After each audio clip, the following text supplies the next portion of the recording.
every so often I catch myself just looking around at a field. I'm like, wow, I really chose a good profession for myself. Like just outside all the time.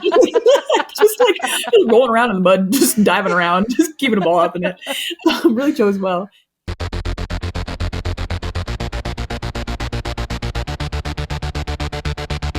Welcome back to Friendlies, brought to you by the Women's Game. Everybody, today we are talking to a goalkeeper who is on everyone's mind heading into these U.S. Women's National Team games. You know her for her Breakout national team debut and her educational Ocean Instagram videos. She's a legend already. In just her second season at Manchester United, she just became the first American to win the Golden Glove Award in the WSL. It's fan favorite, Phallon Tullis-Joyce. Welcome to the show. Thank you. Thank you for that intro. Wow. Thank you. I appreciate that. And it's really nice to meet you. Oh my gosh, it's so nice to meet you too. I'm so excited to have you on. I wanted you to know that when we booked you and found out that you were going to be coming on, the whole Women's Game staff was so excited. Our messaging app was going off like crazy. Everybody had things that they wanted to ask you about. Your mentality, your instincts, your journey to the national team, your incredible Instagram videos about marine biology, which I am so excited to chat with you about.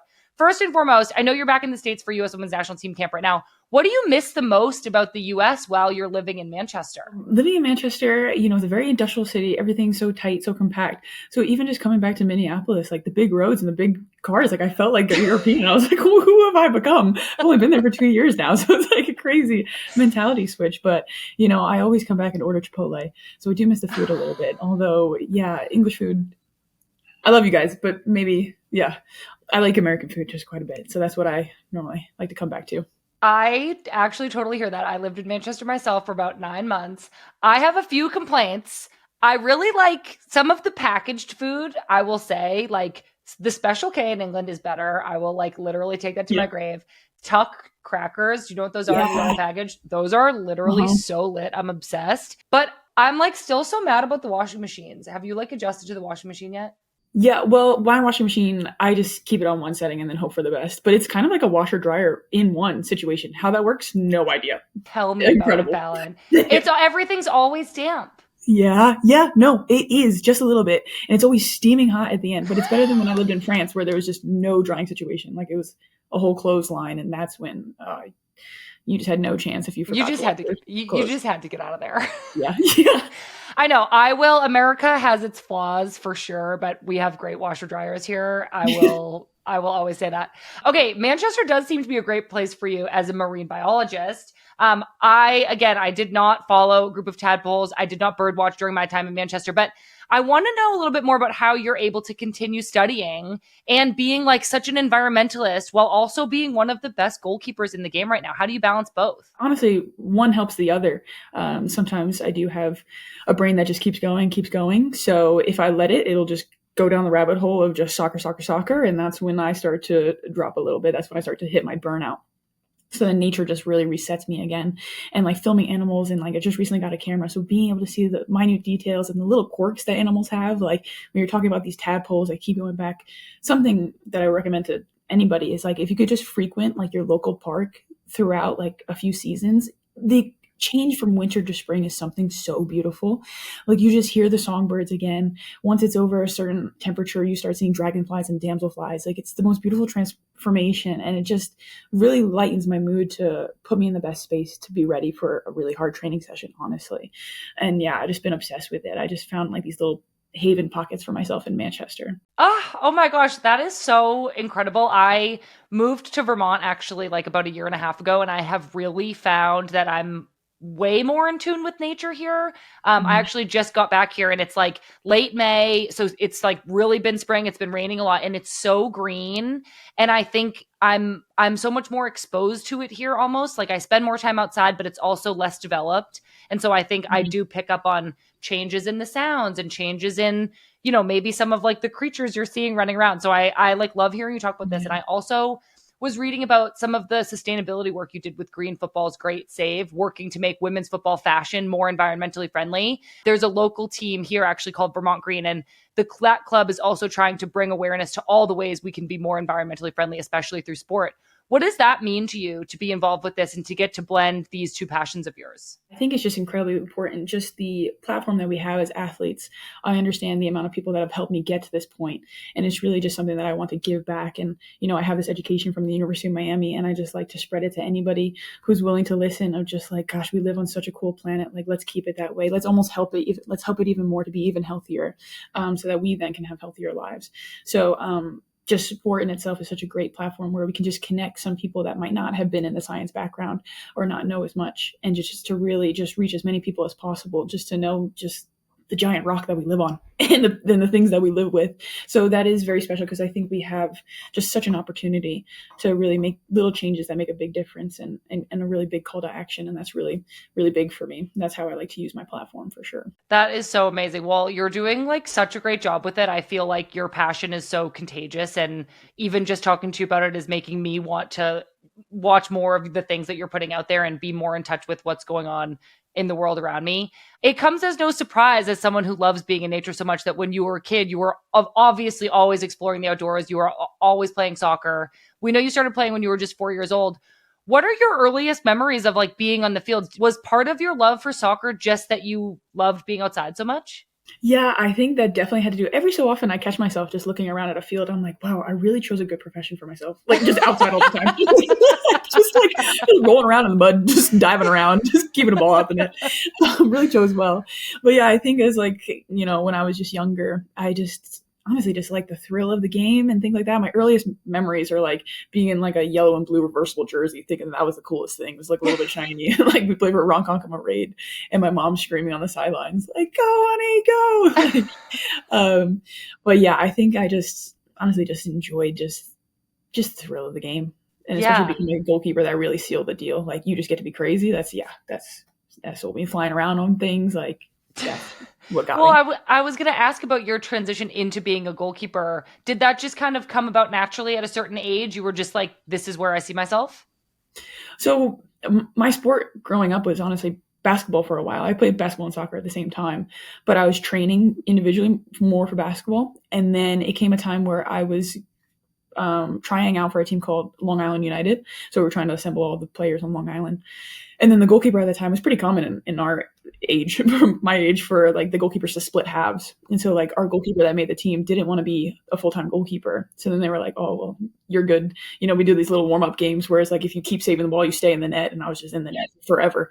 And so, the coach threw me in for a half. And then I started doing individual goalkeeper training. And that's when I just got sold. Like, we had the flags, we had garbage cans that I was flying over. My goalkeeper coach then, who's still my goalkeeper coach now, when I go home, Kurt Kelly would tie a sock around my eyes and tell me to sense the ball. It took me 5 years afterwards to realize that was just a joke, and he was just pelting balls into my stomach. But yeah, Oh my God, that reminds me of dodgeball when yeah. Yeah, and I was just that extra bit of crazy that I really enjoyed that. I think it was just like, yeah, I like that flair, that style. He's Costa Rican in nationality, so that flying was really what got me. Wow. Okay. That is like so fascinating. I loved hearing all of that. You mentioned a little bit earlier that you had this opportunity to study at the University of Miami. You played soccer there as well for the Hurricanes. And I know that you redshirted your first year, and I'm sure that there is a story there, because I think that there's this theme in your career around patience and waiting for the right timing for yourself. So when you made that decision to redshirt your freshman year, what was that about? And what was important to you about being patient with your first few years at college? Yeah, absolutely. I do think, like, you see everything in hindsight. Being very fortunate that happened at such a young age for me, at 17, of having to be on the sideline and accept that there was someone better than me. For sure, we had a senior goalkeeper, and she was great. Like, she could just bomb a ball down 50 yards, 60 yards, and she was just strong and big in her presence. And I say that I actually almost didn't take that opportunity as well as I could have. Like, I wish I had learned more from her in that time. And then it wasn't until my first professional experience where, yet again, for 6 months, I had to accept the role as a second keeper. And that was laid out to me. And then that's when I learned what it takes to be a goalkeeper as a professional in France, and actually learned from my experience at Miami of having been on the sideline, where I was a little bit, upset, bitter. This is my first time really experiencing having to be on the bench. But then that played part time and time again in my career, because every single new phase that I took, I was on the bench. I was second keeper or third Yeah. keeper even.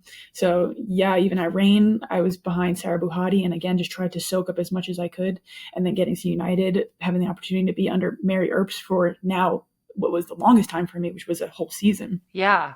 Definitely had to take up that opportunity and put that ego aside and just learn and absorb as much as I could. And I think that's honestly what's helped me this most current season. Yeah, I'm going to dig a little deeper into almost all of that. But I think, again, like you said, in hindsight, you can kind of see these patterns start to emerge. I know that in 2019, you decided to declare for the NWSL draft, but you weren't selected. And I want you to take us into that moment with you. Obviously, looking back now and knowing all the success that you're having, I feel comfortable asking you about this, though I imagine it was a really painful moment. What were your expectations going into the draft, and how did you feel to not get picked? Yeah, I think going into the draft, I was very hopeful that I would get drafted. I think there was a bit of me. I had already been having conversations about going to France. I really only had one option out of college, which was France, that 2-week trial that I went to Stade de France.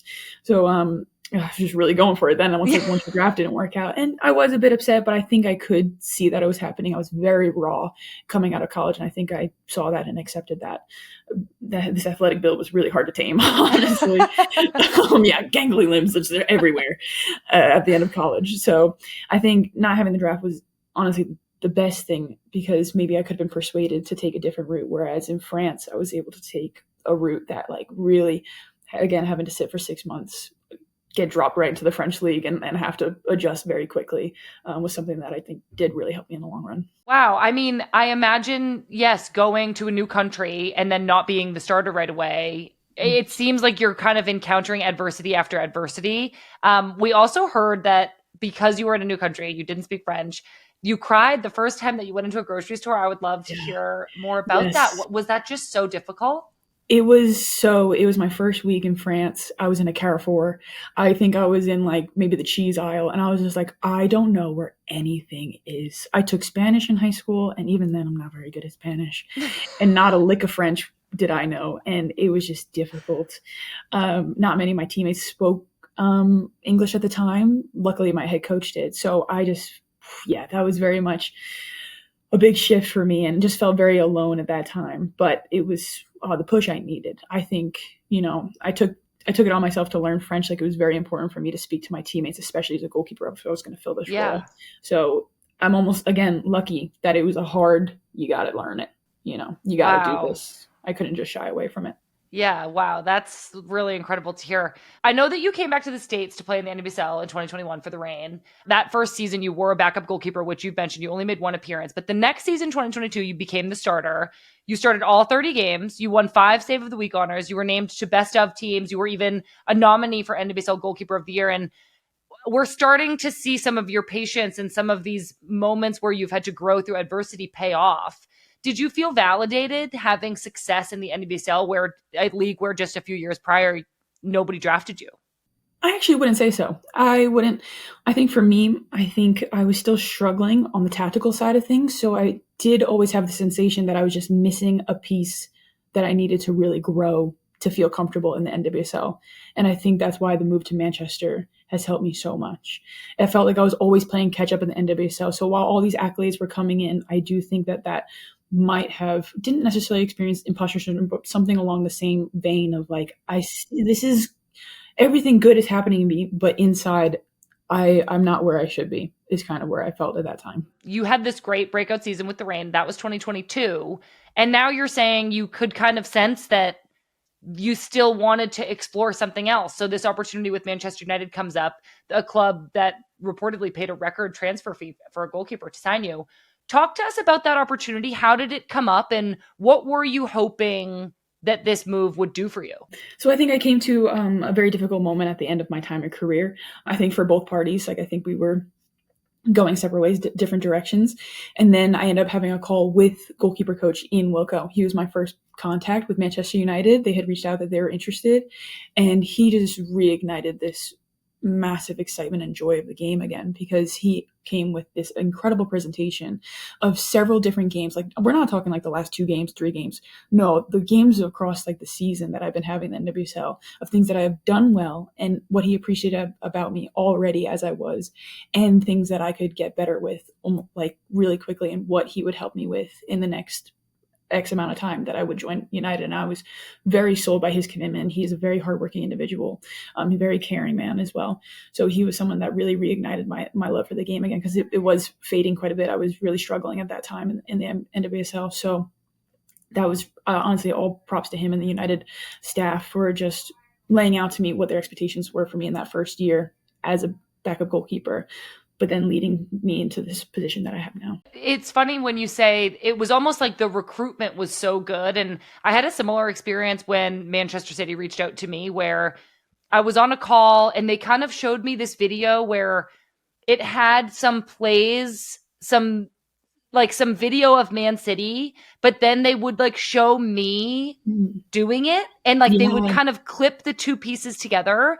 And the message to me was like, we really value what you can bring, but you're also going to fit in so well here. And I think that like really good recruiting makes you envision yourself with the team, and know that you're valued, but also is like, but you have these things to work on, and where the answer, we can help you work on those things.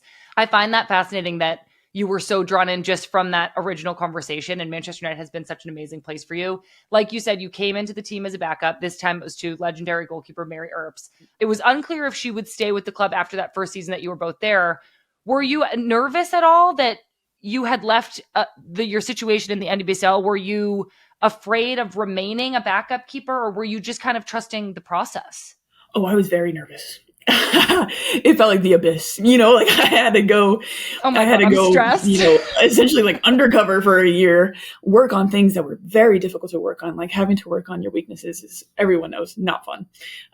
Even just watching the trainings that Wilco would set up with, Mary Earps and staff. And at the time I was just like, this is going to be very difficult for me.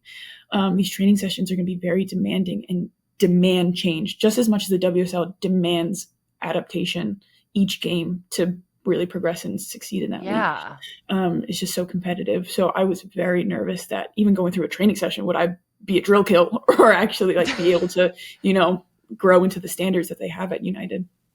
Wow.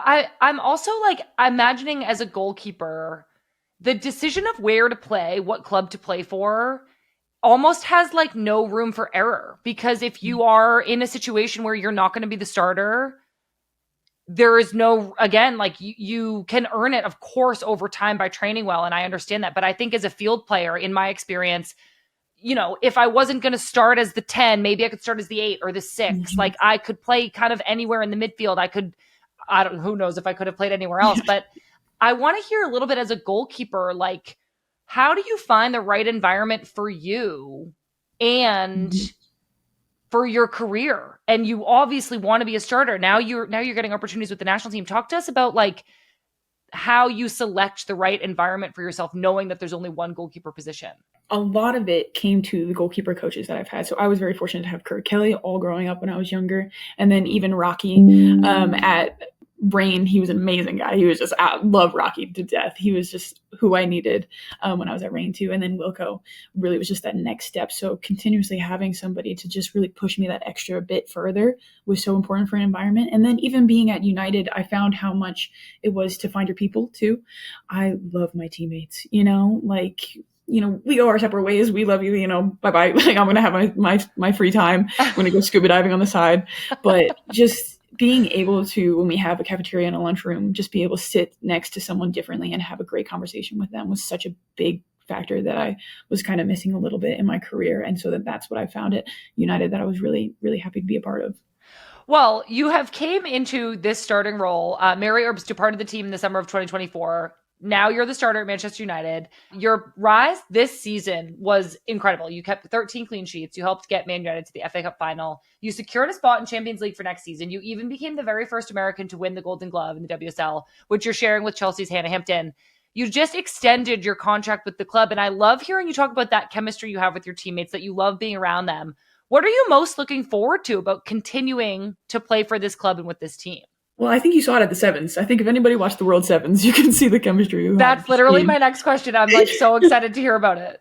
Yeah, but even just speaking to our season together, the moment that we had in that Man City game of finally clinching, even though it was a tie, like I've never celebrated a tie more than like in my career like that, but just the whole season accumulating win felt so good with that team because we were really just trying to make it work together because we had quite a few amazing players leave our team.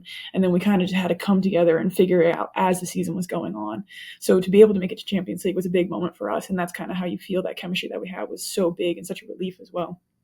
But then, yeah, the World Sevens, like I think we got to show ourselves our personality a bit more, which was so much fun. Oh my gosh, it literally looked so fun. I've been raving about the tournament. It looked so awesome, and it's something I would have loved to play in as a player. I was so impressed with the tournament, the quality of the players who went and participated. What was that like for you guys? Was your club just like, we're doing this as a club, everybody's going, or was it a choice? Like, how did you guys decide who was going? It was a choice. It was a choice within the team. It was a choice within the leadership group as well. Like it was asked if we would like to do it. Everyone was pretty much on board because we thought it was like a little fun, like take nostalgic kitty tournament trip So back. fun. Yeah, and it was amazing. And major props to my teammates too because I went into it always having to be serious all the time. And my teammates Yeah. were like, "We're gonna do cartwheels now," and I'm like, "What, guys? We could get slapped by Benfica right now. Like, are you gonna do a cartwheel?" Like, so, and they got it right. Like, all the credit to my teammates and being able to come up with these really fun warm ups and celebrations. Bayern as well were just Oh incredible. my God, And I it was just know. so fun to play against other European clubs, which I hadn't done since France, quite frankly. And so to see like the different styles and the different techniques and the different strategies, like at one point Bayern was just having players like run behind me and I'm like posted up like a basketball player. And I was like, we're What so are the creative and so rules? fun. Yeah. It Yeah. looked so fun. Would you do it again? Yeah, absolutely. I would do it again. It was Oh so my fun. gosh, I am so obsessed. World Sevens looked absolutely amazing. Okay, I want to pivot a little bit and backtrack and talk about your journey onto the national team. So last fall, amidst your incredible club season with United, you went into camp with the senior national team for the first time. We have been talking so much about Alyssa Nair's retirement and how it's left a spot on the team up for grabs. Have you been thinking about this opportunity on the national team since Alyssa announced her retirement? Is playing for the national team, has that always been on your radar? It has always been on my radar. It's definitely been the goal. And I think just something, I think I was really grateful to have my first camp as Alyssa's final camp to really be in camp with her and get to see how she trains and her standard and everything like that. Like take on, everything that she set in place. I was really grateful to have that experience. All the credit to her and the amazing career that she's had. So that was super exciting to see and special to be a part of too, like that celebration that she had and all the people coming together and giving their little props to her, I think was really special. And then, yeah, now it's, we just have amazing American goalkeepers. So I think that's also just the thrill of it because it is so challenging to be in this position. And I'm just really grateful to have a shot at this camp, especially. This past April, you got your first cap with the U.S. Women's National Team. It was against Brazil at SoFi Stadium. SoFi Stadium's huge. I know your parents were in the stands, and we heard the story about how you didn't tell them that you were starting, so they were just like surprised when you were like Yeah. starting on the field. Can you Yeah. tell us like that story and tell us like if you were nervous? Like, what do you remember feeling and thinking about when the game started? Yeah, my mom's my absolute best friend. So I did keep it from her. I did keep it as a secret because there was a little bit of a selfishness to it too, because I knew she would celebrate me a bit too early. Like I knew we would take it in. I was just like, no, I got to do the job first. Like I Yeah, got to do the I get game that. first, and then let's have that moment. And then I was able to give her my game jersey as well afterwards. So she said a Oh. few expletives also afterwards. It was an amazing experience and just all the more special to have my mom in the crowd, to have the staff give me that opportunity and have the trust to give me that opportunity as well. And teammates around me just being like, I had Lindsay telling me, just be yourself, we've got the time, just be yourself. And that was really lightening for me as well. But I was still majorly stressed. Like, don't worry, I'm a very anxious girl. But that's just, I've learned how to deal with it and just accept it at this point. Yeah, I was just on another podcast with Becky Sauerbrunn recently, and the 2019 World Cup just came up, and I was like, oh no, I was like ill the whole tournament. Like I was so nervous. Yeah. Um, But I think like, and Phallon, this was so cool to see because obviously we can imagine that you're nervous. It's your first cap. It's with the senior national team. It's everybody's dream is coming true. You performed so well in this game. You made decisive plays. You made good saves, earned a clean sheet. And as like a player, but now someone in the media, like I feel like I see both sides. I am so blown away by how much everybody loves you on the internet. Like, Thank you. you are such a fan favorite. And I'm curious if you can feel that love from the fans. And what does that kind of like really overwhelming acceptance and support feel like? What does it mean to you? I really have been fortunate the entirety of my career. Like even when I was in France, we had great fans, and then Reign fans I still have a really big like place in my heart for Reign fans. Like they accepted me for the fishy finds when they were rough. Like when we're talking Octopus Army days when I was on PowerPoint, like I was screen recording PowerPoint for these videos. So they like me at my roughest. And then again with Manchester United fans and US Women's national team fans, like very grateful for all their love and support. And I think how I see that and feel that is, the standard, now is I feel the responsibility of, I hope I'm fun to watch, because chances are if I'm fun to watch, I'm having fun as well. So that's really my goal. I love that so much. We have received some like fan suggested nicknames for you, and I wanted to see if you were aware of any of them. Somebody has written in multiple times with the nickname Blocktopus. No, I haven't heard any of these. This is so funny. Yeah. Okay, and then one time I was trying to remember Blocktopus in my brain. I was talking about you on the podcast, but I said Octophallon, and I thought that one was like really great. Yeah. No, I love any of them. Yeah, I'll accept all of them. Okay, there's also Starfish, which I'm like, yeah, that one's great too. But Octophallon was me, and Phallon has accepted it, everybody, and we can move forward with Octophallon. Amazing. Yeah, love that. Thank you, everybody, for all of your contributions. Phallon, you are in this position now where you're really establishing yourself as one of the really great options to replace Alyssa Nair. You've been earning comparisons to her, to Mary Earps. This is another theme for you, kind of taking over for these giants and like filling their shoes in a way. I'm curious if the legacy of the players who have come before you kind of sets the stage, or do you think it adds pressure in a way? I think I appreciate so much the people that have come before me and laid this path for me. But I think the way my brain kind of internally works is that I'm so thoughtful of my own actions that I'm just like so concerned with myself that I haven't really put the time in. It's not like the extra pressure that they've added in, because I just set the standard for myself and only see things in terms of how I can do them, like in terms of shot stopping. Because I think if I tried to do things the way Mary did them, if I tried to do things Alyssa Nair, I was amazed to see Alyssa Nair's throw like go past the halfway line. Are you joking? That's amazing. So like if I did it, I don't think I'm pushing halfway line. But like it's amazing to see all these things, but then also acknowledging that I am a different keeper, I think keeps me a bit grounded and lets me just focus on my path. Yeah, definitely. I think that's like the best attitude to have. Obviously, these months that we're going through as the national team is preparing for the next major world tournament, which isn't until 27. There's so much time. But these months and these games are serving as opportunities for new players to earn some playing time on the field. And you've been launched into a defensive unit with some veterans like Emily Sonnet, Crystal Dunn, Emily Fox, but also some other brand new players like Tara McKeown, Avery Patterson, Giselle Thompson. How are the more veteran players helping you and the other newbies adjust to the team and to the back line? Oh yeah, I definitely think we see that on and off the field, especially on the field in trainings. Like they're just giving a lot of information constantly. Like it's immediate when something's not quite right and we need a tweak. I appreciate that it's an immediate adjustment and a solution given in terms of solution. I appreciate that, especially from Sonnet and Lindsay. So it's like, we're not wasting any time. That's the vibe, which I appreciate. And I appreciate just like the information. So I think that's helped any newcomer come into this environment, is like getting on the same page really quickly. And they're very thorough with this staff of like who we want to be as a club, as a team as well. Speaking of leadership, what has it been like to work with head coach Emma Hayes? Emma has been really clear about the kind of goalkeeping that she's looking for. How are you guys communicating and working together to play the way that she's envisioning for this team? I think we've had several meetings now over the course of a few camps. This is my 4th camp. And she's just been really open, honest, direct about what kind of keeper she wants. And I think it's nice. It's nice to be pushed. You know, she's very lovely, very nice and genuine, but then also being like, hey, like, this is what we want, and this is where we need you to get to if, you know, you want to stay here, essentially. So, and I appreciate that, just laying it out for me. And then I have to do the work, and I appreciate that, where it's a chase now. It's a chase of my personal best self, which I really appreciate. It's really, it gets me fired up a little bit. I'm a little fired up right now, but yeah, so I appreciate the staff just, again, igniting that in me of acknowledging who I am, but where they also see me fitting in with this team.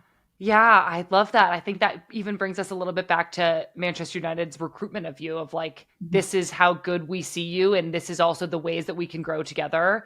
I'm going to wrap us up with one last question, Phallon. Kind of walking through your whole career arc with you, knowing the kind of patience that you've had to overcome adversity, it makes so much sense that you have this like really deep connection with the ocean, where things kind of evolve over longer periods of time. You've practiced such patience with your career. You've trusted the process, and seeing it pay off right now is really exciting for all of us as fans. Getting to know you has been like such a joy.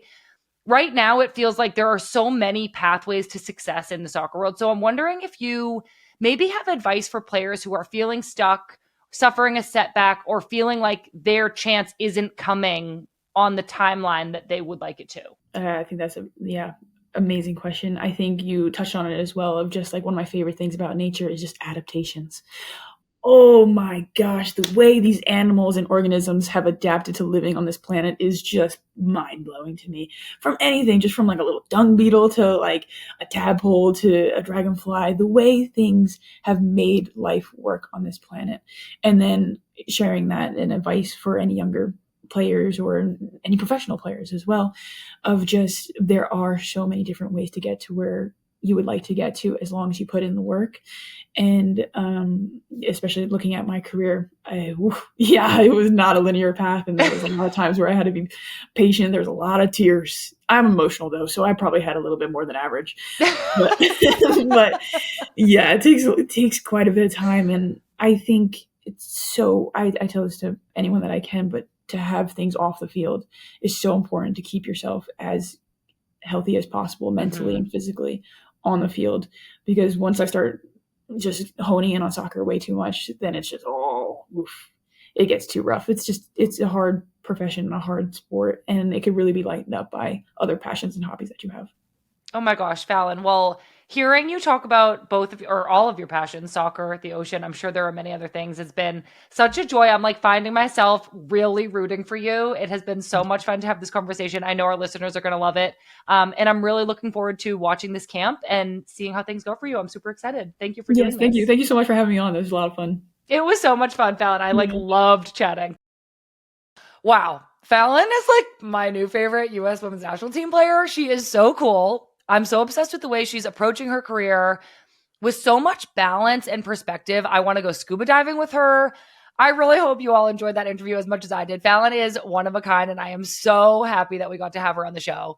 Next week, we're back to our normal schedule. Thank God. We have Casey Murphy dropping on Thursday. It was so cool to talk to Casey and Phallon around the same time. Two goalkeepers who both have national team level talent, but are in different situations right now. I think you'll all really enjoy this interview with Casey next week, so stay tuned for that. In the meantime, please follow along with us on social media. We'll be following the game tonight and the NWSL when it returns this weekend, where Women's Game MIB on Instagram, Twitter, TikTok, and Blue Sky. You can also subscribe to our newsletter, and you can even send me an email to womensgamemib@menandblazers.com. Thank you all so much for being here, and we'll see you soon.